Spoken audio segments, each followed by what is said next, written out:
A lot of lore speculation out there. But nobody has talked about what I'm about to tell you guys. Before I do, I'm going to lay some groundwork so you guys can understand where this lore speculation came from and how it might change everything we know about the world of Warcraft. Here we go, boys. Take my hand. I'm about to take you on a lore journey. And it all starts with Mr. Illyboy. That's right. Mr. Illidan and all other elves and all other creatures in World of Warcraft, if you ever noticed a theme in the WoW, it's often been that the eye color can tell us a lot about the character's source of magic. Now, we look at Illidan and we know where his magic came from. He is, of course, fel-infused, and thus his eyes are green, right? For the fel magic that is burning through his veins. Take a look at your fellow Blood Elf. You could say the same. It's not racist. No, it's not. You take a look at your fellow Blood Elf and you could see the same thing. The green eyes indicating fel, running through their body. What do the golden eyes tell us? Well, we recently got golden eye customizations, and why is that? It's because these are supposedly Blood Elves that have kind of purified themselves from the fel magic and now receive their power from the Sunwell. Right? That makes sense. Yellow eyes relating to the Sunwell and the light it gives off. Illyria and all other high elves have a baby blue, light eye color, and that's for their affinity for arcane magic. If you know the story of the elves and how they came to be, they were originally trolls, but their love for arcane magic, led them down a path that eventually got them banned from Night Elf civilization. And, Night Elves came from trolls, and High Elves came from Night Elves. Their love for the arcane eventually got them banned, and, their eyes turned a light blue as they dabbled in arcane magic. Speaking of the Night Elves. Yeah, cue the music. Night Elves' eyes are often described as, looking into the moon if you look into a Night Elf's eyes, which makes sense considering, their praise for Elune, and that's often their source of power is the Nightwell and all that stuff, and Elune and moon magic and all that, okay? So, yes, looking into a Night Elf's eyes, you often see the glow of the moon. Now, there's a common theme here, right? Looking at a Death Knight, right? Death Knights, in their past, have been touched by domination magic. And the undeath and combination of undeath and domination magic have led them down a path of, the blue, glowing, smoky eyes, okay? And we know that even after they break free of their domination magic, their blue eyes continue to glow as they do today. Now, all of this, I want you to remember everything I just showed you. The blue eyes, the yellow eyes, the green, all of it indicates their source of power. Okay? Where they're getting their source of power. Enter the dragon aspects. That's right, the dragon aspects. Now, I want you guys to pay attention to something as I start to show you photos here, videos, and all kinds of stuff. The dragon aspects have glowing eyes as well, often an indication of where their powers came from. One of these is not like the other. See if I can zoom in here for you guys. One of these is not like the other. Can you guys tell me which one of these is slightly, sticking out like a sore thumb? It's very interesting. As soon as it hit me, I was like, oh my god. Oh my god, what could this mean? So I'll walk you through this. We have our, our Earth Titan of the Earth, and our Earth Dragon aspect.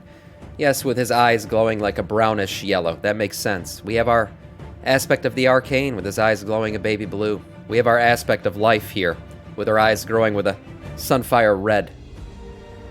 Our aspect of the of Life and Earth, and the Emerald Dream, her eyes glowing a subtle green. But the final, Nozdormu. That's right. Nozdormu. Nozdormu is the aspect of time. And time magic is supposed to be yellow. Now, you guys are going to be like, Sam, you're going off the deep end here. This is too much. But hold on, I have more proof. Why are Nozdormu's eyes that subtle blue? The same blue that we've seen in Death Knights. Why would Nozdormu's eyes be blue when time magic is yellow? Yeah, Nozdormu's a pirate. Pirate expansion confirmed. Exactly. Now, I want you to watch this cinematic because this was the first moment that I realized something might be up. Watch this cinematic and watch. This is that post-Farrak kill cinematic. And watch as the magic from the tree explosion hits each of the dragon aspects and watch the color that glows off of each of them. I want you guys to pay attention here. This is important. Green. Blue. Yellow. See Nozdormu there?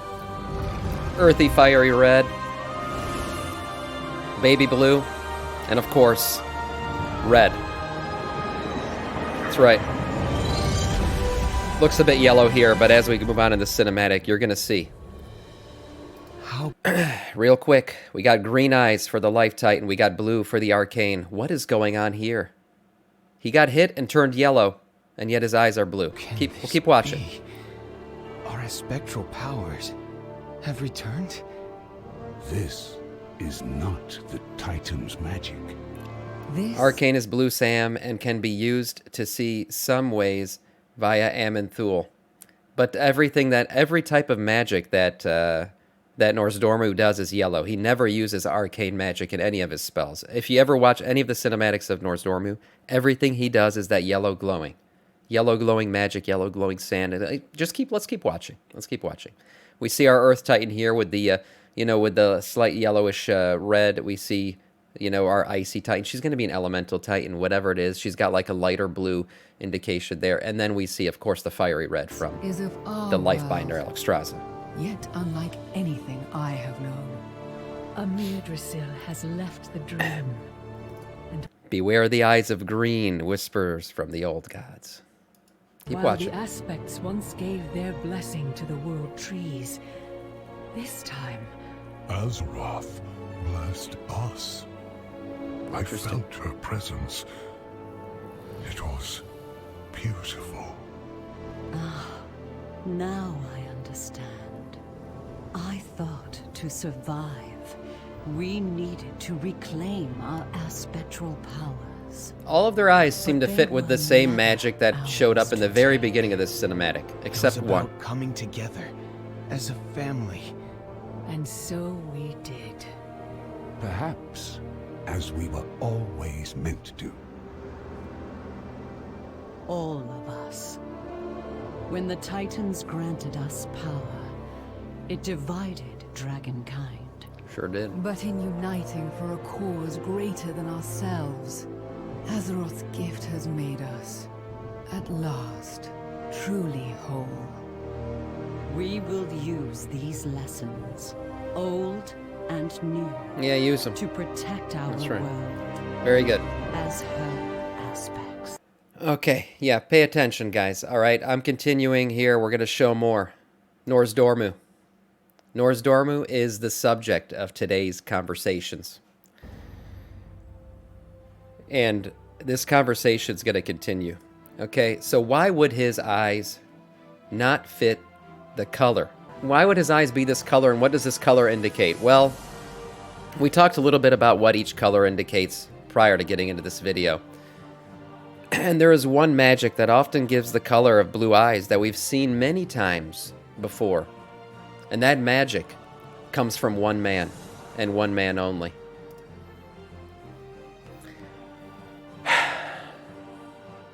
Enter the Primus, who happens to have a subtle greenish-blue tinge to his eye color.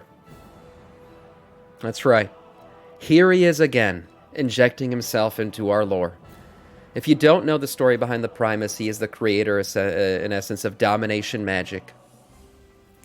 And he seems to have gotten his hands into the dragon aspects. But how? Sam, how are you going to make this connection? What are you talking about? How is any of this connected to Nozdormu, and why? Why would the Primus care about Nozdormu?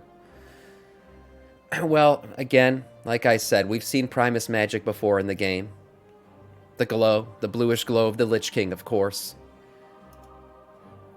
We've also seen, you know, the glow on his own character. We've seen the glow in Anduin's eyes as well. But how does the Primus relate? Back to our friend Norse Dormu.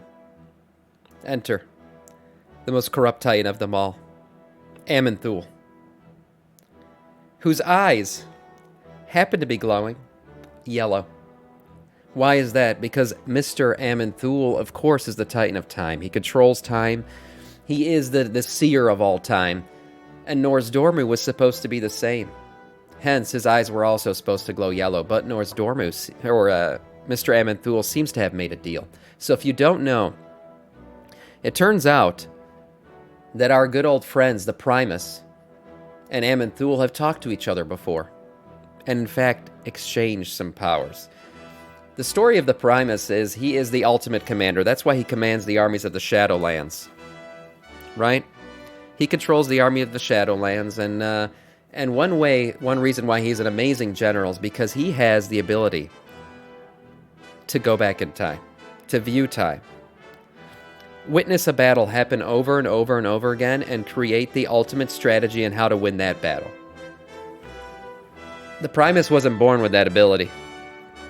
No. He got that ability from his friend, Mr. Aman'Thul. And let's just say the Titans are not known to be, you know, givers or doers of things without some type of motive behind it. So if the Primus gained the ability to control time from Aman'Thul, what do you think Aman'Thul gained in return? That's right. Rune magic and domination magic. We've seen runes all over different Titan things. If we look at, you know, any image of the Pantheon,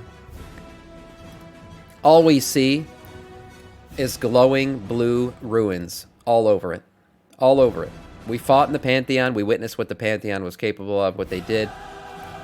They summoned a freaking Titan in here and used domination magic to hold him where he was. Where did all this come from again? That's right. Our friend the Primus, who exchanged his domination magic with Aman'Thul. So again, we look at the Titans, who they are, what they do, and what Aman'Thul might be capable of. I take you back to our friend, Norse Dormu, the Titan, the Timeless One. Now, if you're giving away powers to these dragon aspects, right? And you're doing everything you're doing, and you're creating, these protectors of the world. Which one would you be most concerned of if you are a Titan who always wants to make sure that the one true timeline, the timeline that you believe in, comes true and is the only one that's ever truly seen? Well, you're going to want to create a dragon aspect who believes that he can see into time and control that dragon aspect so that way he only truly sees what you want him to see. That's right. That is right, guys. Yes, Norse Dormu is in fact controlled by domination magic because his power to see into time is being controlled by the Titans themselves. Yep. And I want to, you guys might be saying, oh, Sam, you're digging pretty deep here. What is this? Are you sure? So you're saying Murozond is the true aspect of time? I have something to say about Murozond. Another piece of proof as to why Norse Dormu is being controlled by domination magic. What have we seen happen to those who have been controlled by domination magic? What have we seen happen to them? Well, we've seen them lose their damn minds. The Lich King went completely mad. Some people called him the Mad King. He lost his damn mind. Recently, we've seen Anduin lose complete control of everything after he was controlled by domination magic. Now, Anduin got out, but we've seen what it's turned him into in the War Within cinematic. He's a broken man. His mind is broken. Domination magic scars your brain, leads you to madness. And what have we seen oftentimes with Norse Dormu? Well, there is a future version of himself that was, in fact, led to madness. That's right. Even more proof that Norse Dormu has been controlled by domination magic this entire time is, in fact, Murozond, his other form. completely broken by this blue domination magic, hence the reason why he goes completely blue, glowing everywhere, is the fact that, yeah, they lose their sense of self more than their mind. That's right, yeah. Murozond and Nozdormu is often described as, how has he become this? You know, how does he lose himself and become Murozond? Well, it is a side effect of the constant use of domination magic. And Murozond himself Nozdormu himself is thousands of years old, so he's been controlled by domination magic for thousands of years at this point. So it makes sense that he would become this mad dragon. Now, one thing I want to say real quick about Murozond is he truly the bad guy? If we look into Murozond and his history and, you know, what he is and what his purpose was, listen to what Murozond says about the end times and why he did what he did when it came to Deathwing. Murozond is the leader of the Infinite Dragonflight, the future counterpart of the aspect of time, Nozdormu. In some future, Nozdormu is corrupted by the old gods and creates the Infinite Dragonflight. Murozond is described as existing out of time, living alone among the twisting nethers. So, among the twisting echoes. So, Nozdormu, or Murozond, is an infinite dragon. He's a dragon who can see all time, right? He is a dragon that can see multiple timelines. So you're saying Murozond is the true aspect of time. This is exactly what I'm going to get into here. If Murozond can see multiple timelines, all timelines, multiple truths, as the old gods call them, and Nozdormu can only see one, we can clearly see who's controlling what.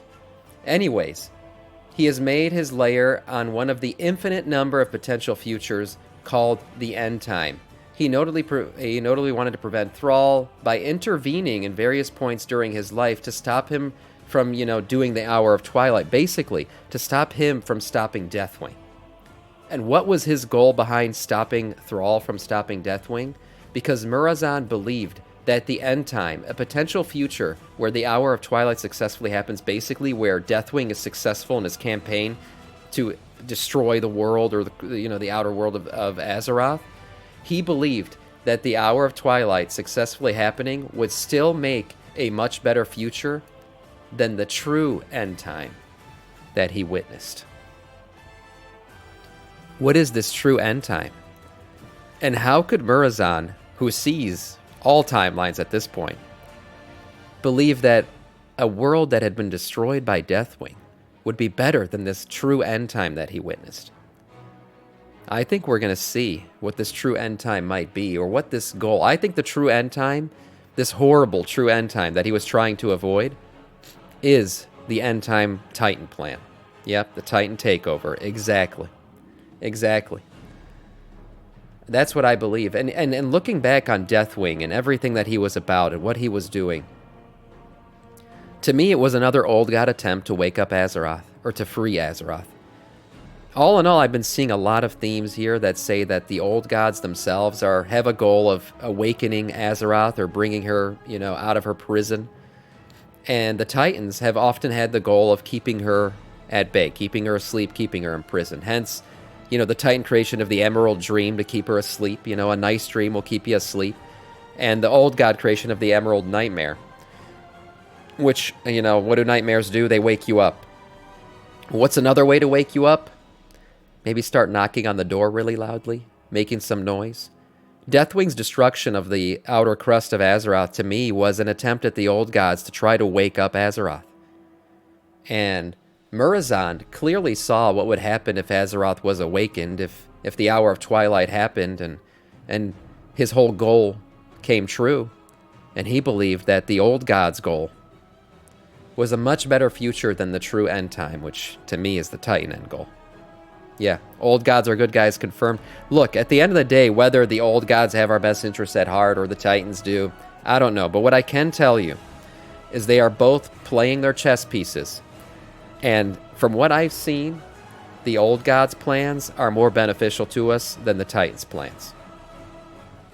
Pyro has a theory that the Titans want to put everything into stasis and let everything at risk to entropy. Yeah, I mean, putting everything to sleep is a way to keep things in order, right? You're not going to have much disorder when everything is asleep or in stasis. That makes a lot of sense. It does. And the old gods instead, you know, they want to, you know, many eyes and things like that. And if you remember, the opening of eyes and stuff like that have come up before. The old gods essentially want to wake everybody up. Right?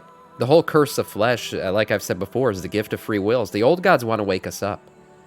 They want to give us free will. They want to wake everything up because to the old gods, a world covered in, you know, overgrowth of nature and things running around with free will and multiple timelines and all that stuff. What is that? That's chaos. That's you know, that's unpredictable. And what do the Titans hate more than anything? Things that are unpredictable. Chaos. They prefer one true line, one true timeline, and everything to be in order. With that, I close my theory as to what, you know, what this is all about. Now, what I will say, real quick on Norse Dormu and what his magic's all about and everything like that.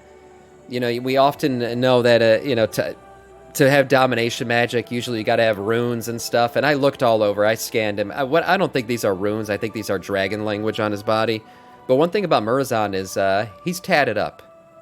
He is tatted up. He is the only of the Titan, the only one of the Titan aspects that has tattoos all over him. So maybe beneath this cloth, maybe beneath some of this clothing, you could find an hourglass tramp stamp just above his lower back, or you could find runes tattooed all over his body. Now, is he still being controlled now that the Titan gift is gone and his new gift from the emerald, you know, from the tree has been given to him instead? So now his aspectral powers supposedly come from our world tree, from Azeroth herself. Could he still be being controlled? Maybe, maybe not. We've seen before how, you know, when somebody breaks free, we've seen two examples. Somebody breaking free from domination magic, where their eyes, you know, fade and back into their regular form. We've seen this with Arthas. We've seen this with Anduin, where when they got out of their domination, their eyes went back to normal. But we've also seen in the game Death Knights, who are in fact no longer being controlled by domination magic, and yet their eyes still glow the you know, that Lich King blue. So whether or not Norse Dormu is still being controlled, whether or not he's truly now becoming the aspect of time, we don't know. And that's to be determined. But what I will say is Norse Dormu, I've always joked about him being the shitty aspect who can't see anything into time. He's always got clouded vision. All of it's for a reason. All of it's by design. All of it is from the Primus and the true evil villain, Mr. Aman'Thul. There's your theory, boys. There's your theory. Eat it up, digest it. Because this one's a big one. And if it's true, we've been lied to for a long, long time.